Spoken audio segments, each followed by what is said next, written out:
আসসালামু আলাইকুম। আমন্ত্রণ জিটিভির সকালের সংবাদে আপনাদের সাথে আছি আমি মঈন মিশু।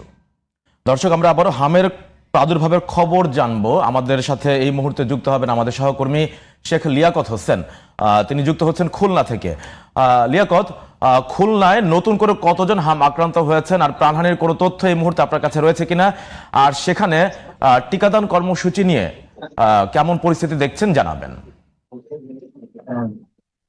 মঈন, আপনাকে ধন্যবাদ। আপনি যেমনটা বলেছেন, কোথায় মুহূর্তে আমি মেডিকেল কলেজ হাসপাতালে, সেখানে 63 জন হামের হাম রোগী নিয়ে ভর্তি হয়েছে। এবং খুলনা বিভাগের একটি চিত্র জানাই, খুলনা বিভাগের যে 10টি জেলা রয়েছে সেখানে রয়েছে কিন্তু 59 জন রোগী। তার মধ্যে কুষ্টিয়া জেলায় রয়েছে সর্বোচ্চ এবং 109 জন হামের রোগী রয়েছে।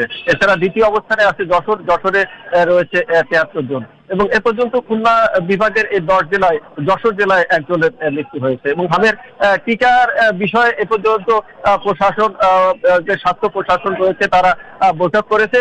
তবে অচিরেই হামের টিকা দেওয়া শুরু হবে বলে তারা আমাকে জানিয়েছে।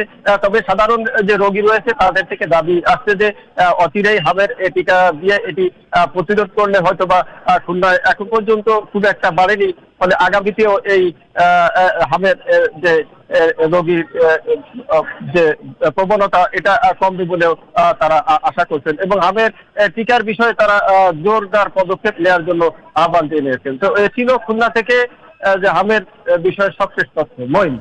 লিয়াকত, আপনাকে ধন্যবাদ।